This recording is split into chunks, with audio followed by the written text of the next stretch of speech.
Welcome to Watchman on the Wall, a daily outreach of Southwest Radio Ministries and SWRC.com. God is still on the throne, and prayer changes things. All this week, we are bringing Christ-centered clarity to the chaos. J.R. Church and Josh Davis are examining the bloodline of the Antichrist found in the book of Daniel this week. Rudy Landa explores the reality of angels and giants, and we'll have the latest developments from Israel on the red heifer. All of these outstanding programs are made possible because of your continued financial support. Your gifts allow us to bring these important topics to the radio. Please consider supporting the work of SWRC today. You can give online at swrc.com, or you can give by calling 1-800-652-1144. Thank you. And a big thank you to everyone who attended our Prophecy in the News live event in Bel Air, Kansas this past weekend. And a very special thanks go out to Rob and Mark Lindstead and the staff of Sunrise Christian Academy for hosting this special event. Make sure you check out the events page of our website for details on our next event, Mysteries of the Bible Verse, June 7th and 8th in the Cincinnati area. Josh Davis and J.R. Church come now to begin a series examining how the book of Daniel reveals the bloodline of the Antichrist. Daniel reveals the bloodline of the Antichrist. That's an intriguing title to this book by J.R. Church, the founder of the Prophecy in the News Ministry. I'm excited to be joined in studio with Jon Ruetz, who often writes for the Prophecy in the News magazine and has become a contributor to Watchman on the Wall as well, and by the Prophecy in the News magazine editor, Lise Cutshaw. Lise, welcome back to Watchman on the Wall. Thank you so much. And Jon, we welcome you back to Watchman on the Wall as well. Thank you. It's a privilege to be with you. Today and tomorrow, we're going to be highlighting this book that we have brought back into print. Daniel reveals the bloodline of the Antichrist. And I look at this book as being an end times commentary on the book of Daniel, as J.R. Church walks chapter by chapter through the book of Daniel, with a special focus on the prophetic passages contained in this marvelous book of the Bible. And so we're going to be unpacking some of the teaching that J.R. Church includes in this highly readable book, and we'll be discussing some of these things. Lise, why don't you tell us a little bit about J.R. Church and the Prophecy in the News ministry that he helped to start and the magazine. This month is the 2-year anniversary of having the Prophecy in the News magazine back in print, and we're excited to celebrate that milestone. And this is part of that celebration, bringing this book back into print. Daniel reveals the bloodline of the Antichrist. As I've said a number of times, and I hope folks aren't tired of hearing it, but we are so privileged to get to carry on J.R. Church's legacy, whether it's through the magazine or through his other writings, through his DVDs. He was an amazing man of God. He had such a sense of humor. Everyone loved to listen to him tell his stories. What a storyteller he was. Mm-hmm. As anyone who has read his books or read his articles or read his autobiography that we actually published a short time ago called Keep Looking Up. Right.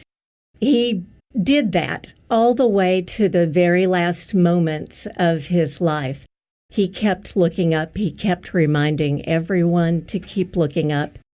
He grew up in Lubbock, Texas, has all kinds of stories about his growing up days there, his and his twin brothers' love for anything that drove them from one place to another, whether it was starting with a tricycle to a bicycle, and after that, their cars and their love of cars, and then to the actual love of radio.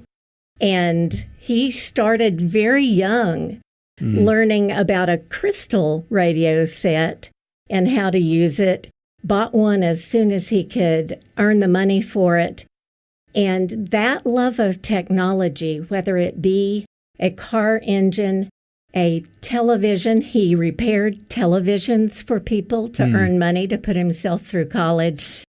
That love of technology served him well, especially once he started Prophecy in the News. Yes. He moved to Oklahoma in the late 1970s and started immediately writing and started television.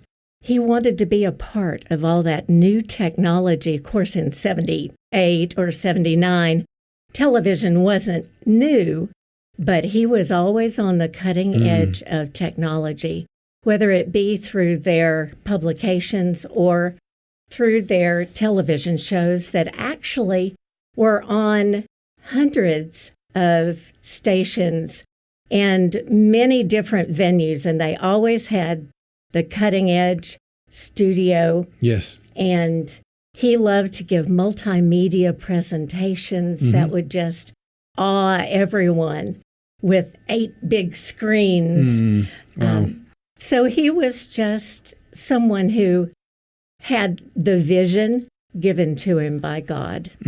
And he carried it through all the way to his death in 2011. Yes, and I think technology is such a wonderful gift that God has given to us. I recently heard someone say that Rome didn't build the roads so that Paul could travel them and spread the gospel of Jesus Christ, nor did the inventors of the microphone use it so that preachers can be heard through radio or in their pulpits. But we have taken those technologies, those advancements, and used them to propel the gospel forward. I'm glad that we can continue to do that in today's world and using all the different means of technology that we have available. So we're excited about some of the things that's happening, and we're excited to be in partnership with the Prophecy in the News ministry and bringing back books like this into print and various other things from JR Church over the years. Jon, why don't you tell us some of your impressions about this particular book, Daniel Reveals the Bloodline of the Antichrist? Well, Mr. Church was a very learned man. He was well-versed, studied, obviously, in depth, and I was struck by the fact, to echo something that Lise said, that it was almost as though you were sitting with him, listening to him talk. It's very readable and engaging with you as a reader, as he was when he was speaking, yes, if you were a listener. I think also a couple of things that really stuck with me. Number one was how prescient he was, because this book, of course, is being reprinted, but the original version of it, the original writing of it, goes back some years. Yes. And he's talking about things such as the New World Order and our great difficulties with the conglomeration of the nations under the, quote, United Nations banner, and the gathering of the nations of Europe together. And all that was really just, it was not as though it had only started, but it was very much in its infancy when he was writing. And you could tell that he was very keen on it. He was watching very closely, and his obvious background in prophecy and his understanding of the Bible served him so well as he was looking at these different elements that were developing right there during his lifetime. Yes. And we've all been beneficiaries of what he saw and what he felt and what he learned. I don't think that anyone should ever sit back and try and find fault with someone who's attempting to lay out a possibility of what prophecy might mean or where it's going to lead. I think you and I have talked about this before, and and we've all, I think, are in agreement. Prophecy is a bit of a mystery. And we're told that we're not going to understand all of it. Right. That we have to carry forward with our faith and our belief. You hear sometimes people in our time now who are a little bit more difficult to deal with because they insist on certain things being as they see them precisely, and they can be no other way. And I think Mr. Church was not like that at all. I think he was a very open-minded man who wanted to learn. And I've had the privilege of being around people like that, people who wanted to learn the Bible so they would know God's Word, not so that it would be some sort of a reaffirmation of what they thought. That's good. That's good. And of course, he did take a strong stand on the gospel and the things that are black and white in Scripture. But some of the things, like you said, especially when it comes to Bible prophecy and exploring some of the potentialities that are there for us. And friends, if you're just joining us, we are discussing Daniel Reveals the Bloodline of the Antichrist. It's a book that's back in print, originally written in 2010, published in 2010, and is now back in print from SWRC. If you want to order a copy of this book, you can do so by going to swrc.com. That's swrc.com. Or you can call us at 1-800-652-1144, 1-800-652-1144. We'll get into some of the content of this particular book. And as I said, I consider it to be an end times commentary on the book of Daniel as he marches through chapters 1 through 12 of the book of Revelation. And this book is over 300 pages in length and includes charts and visual representations and so much more. That's very helpful from J.R. Church. And we're excited to have this back in print as part of the celebration of 2 years of having the Prophecy in the News magazine back in print as well. Lise, how can people get a subscription to the magazine if they're interested in doing that? They can go to prophecyinthenews.com or actually prophecyinthenews.tv. And there's a wonderful form there that they can do that digitally. Or as you mentioned, they can phone us at 1-800-652-1144 and talk with a human if they would like to about, and they might ask for Tabitha because she's the person who actually oversees the subscriptions. Yes, she does a wonderful job through the magazine and those kinds of things. Now, some of this material is very intriguing, John, as you were alluding to, and some of the possibilities that Reverend Church talked about. And around page 40 of this book, he begins to describe the importance of this leopard and how that comes into play in Bible prophecy. So I want to share just an excerpt of this book and J.R.'s commentary on Daniel chapter number 2. And J.R. Church writes that God began with Babylon because it marked the exile of the Jewish people and the desolation of the Promised Land. However, God promised that this Gentile domination would not be permanent, that Israel would rise again at the appearing of the Messiah. So from head to toe, this is the story of foreign domination over Jerusalem. He's describing this beast that's revealed in Daniel chapter number 2. The 10 toes make up the kingdom of the Antichrist. His world kingdom will be destroyed by the stone that's cut out without hands. And on the other hand, Nebuchadnezzar's famous city with its hanging gardens and its colossal tower certainly offers us a connection with Nimrod's ancient Babylon and mystery Babylon of the future, which is described in the book of Revelation, by the way, friends. And we should note that the head virtually controls the rest of the body.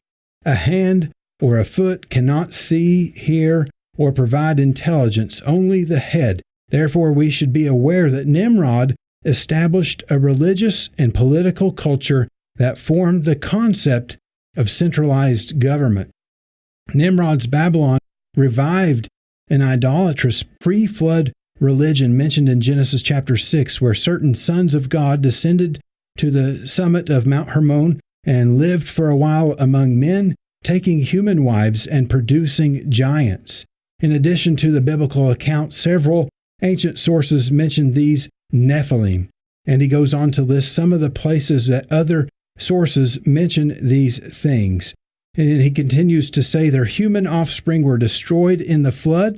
However, Genesis 6:4 indicates that another group of these fallen angels descended after the flood and continued their abominable practices.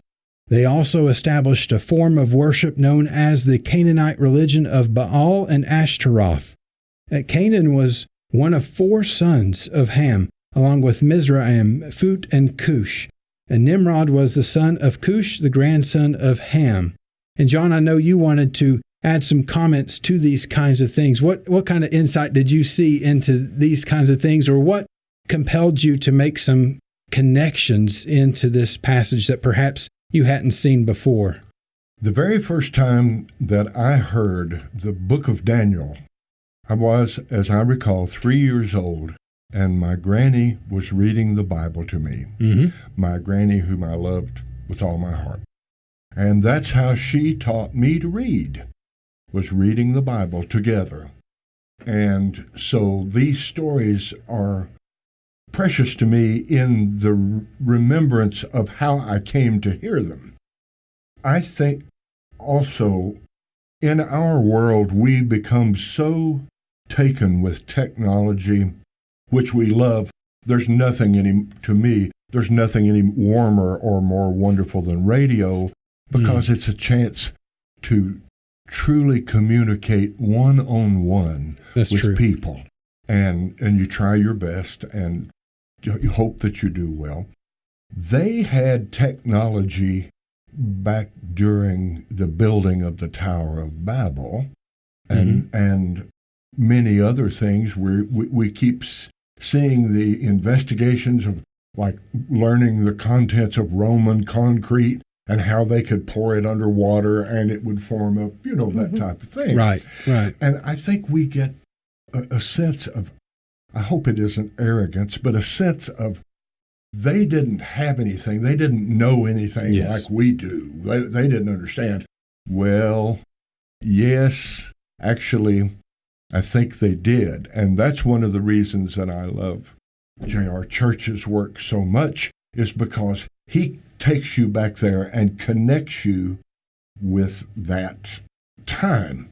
I was greatly interested to, as you and I were discussing a little bit ago, about the importance of the leopard skin. Yes. I had some understanding about the connection with Nimrod, but I did not realize how much farther back it went, maybe even back to the Garden of Eden, and how it carried forward.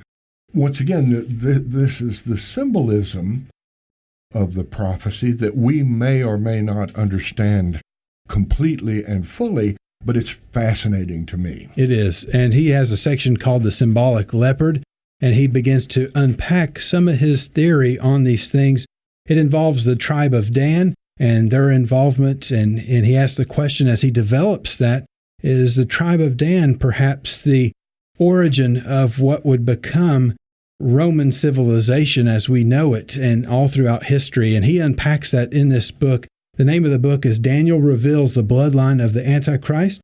You can get a copy by contacting us at 1-800-652-1144 or by visiting swrc.com. That's swrc.com. Let me read a little bit more of what he has to say about this leopard and go from there.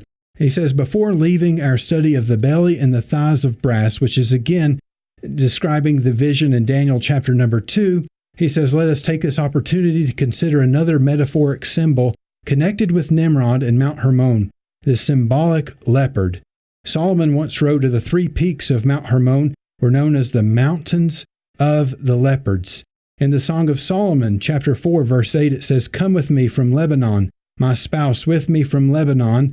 Look from the top of Amana, from the top of Shinear and Hermon, from the lions' dens and the mountains of the leopards.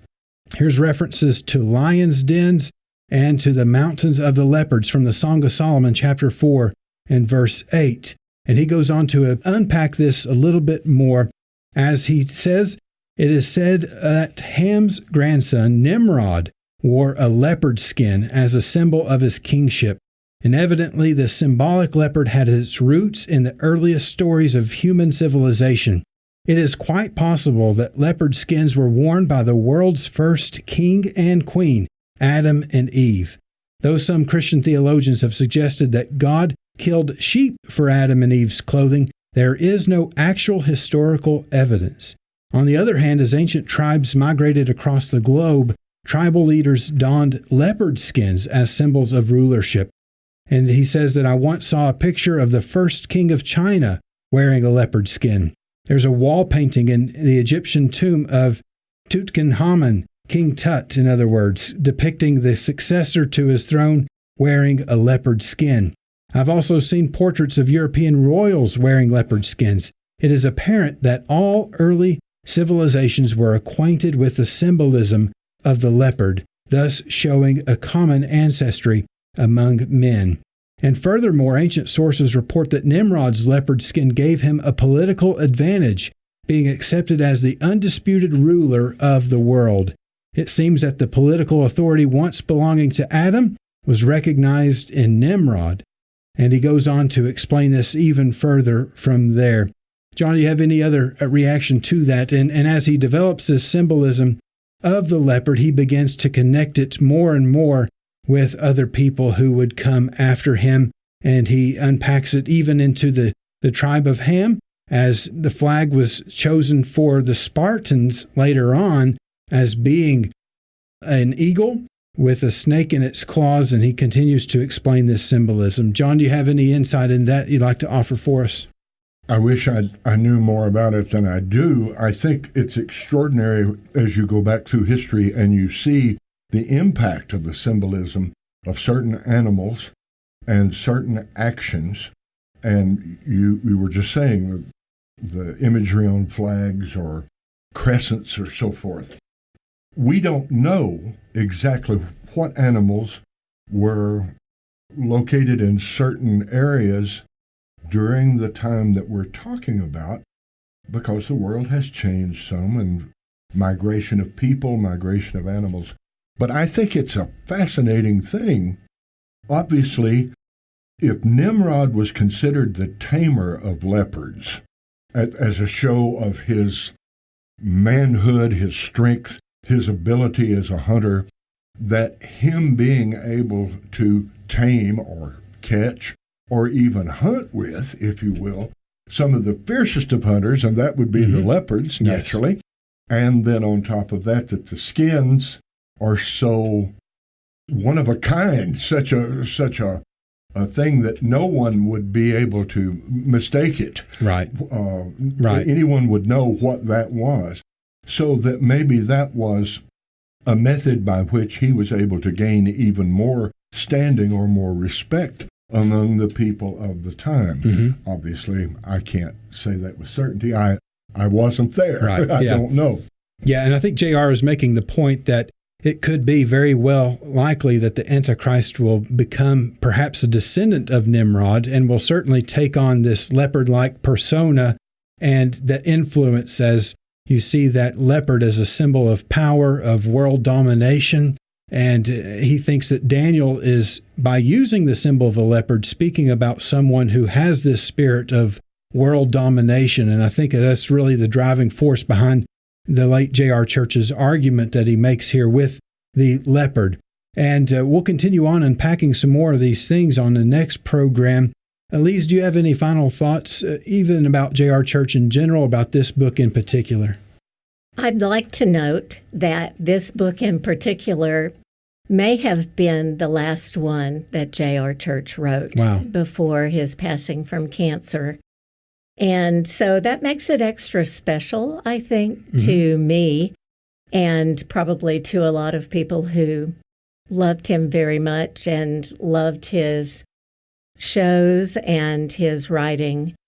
I think that we have a lot of things to celebrate and to recognize right now, and this book is one of them. And we'll continue unpacking these things on tomorrow's program. Just to give you a highlight of some of the kinds of things that we're going to be talking about on tomorrow's program, J.R. Church walks through the book of Daniel, and we've just scratched the surface. We were mainly talking about Daniel chapter 2, and the bulk of Daniel's prophecy comes at the latter chapters of this marvelous book. And so we'll be looking at some of those kinds of symbolism. He goes back to explore the leopard with 4 wings, and he asks a very interesting question And I think this goes to what John was saying earlier. Could this be a foreshadowing of a Fourth Reich? And today we're hearing about the Fourth Industrial Revolution. Actors like Klaus Schwab, the World Economic Forum, these people who are on the world stage are touting a Fourth Industrial Revolution. Could this tie in with a leopard with 4 wings? We'll let you know what J.R. Church had to say about that even before these players came onto the world stage, and he was pointing these kinds of things out. He talks about the beast with 10 horns, the Antichrist, the roots of the Antichrist, and the bloodline of the Antichrist. Can we know which family, which tribe, which group of people the Antichrist will come from? We don't play pin the tail on the Antichrist. We're not here to say this is the Antichrist. And J.R. Church in this book doesn't make a definitive statement of here is the Antichrist. And if you're looking for that and you get this book, you're going to be disappointed, because that's not the goal of this. The goal of this is to look and to see, what does Daniel say in this book of the Bible? And does he give us any kind of hints, any kind of indication that this is where the Antichrist will come from? In this book of Daniel, he talks more about this figure than any of the other Old Testament prophets. And so that's why we're giving special attention to the figure of the Antichrist in the book of Daniel. And that's why Reverend J.R. Church did as well. So we encourage you to join us again tomorrow as we pick up some more of this important discussion on Daniel Reveals the Bloodline of the Antichrist. Daniel Reveals the Bloodline of the Antichrist by J.R. Church is a book that you need to add to your library. In this book, J.R. Church gives new biblical insights on an already rather well-accepted subject and introduces startling new explanations of Jewish-Gentile calendar discrepancies. You'll find that this book fills the historical gaps and lays out the calendar of future events in an easy-to-understand format. Order your copy of Daniel Reveals the Bloodline of the Antichrist when you call 1-800-652-1144. That's 1-800-652-1144. You can also order on our website, swrc.com. Daniel Reveals the Bloodline of the Antichrist by J.R. Church. 1-800-652-1144. Tomorrow, J.R. Church will continue to share his biblical insights on the bloodline of the Antichrist. Be sure to tune in on your favorite radio station by downloading our SWRC mobile app, by visiting oneplace.com, sermonaudio.com, and now pray.com. Watchman on the Wall is a production of Southwest Radio Ministries and is supported by faithful listeners like you. Visit swrc.com. That's swrc.com.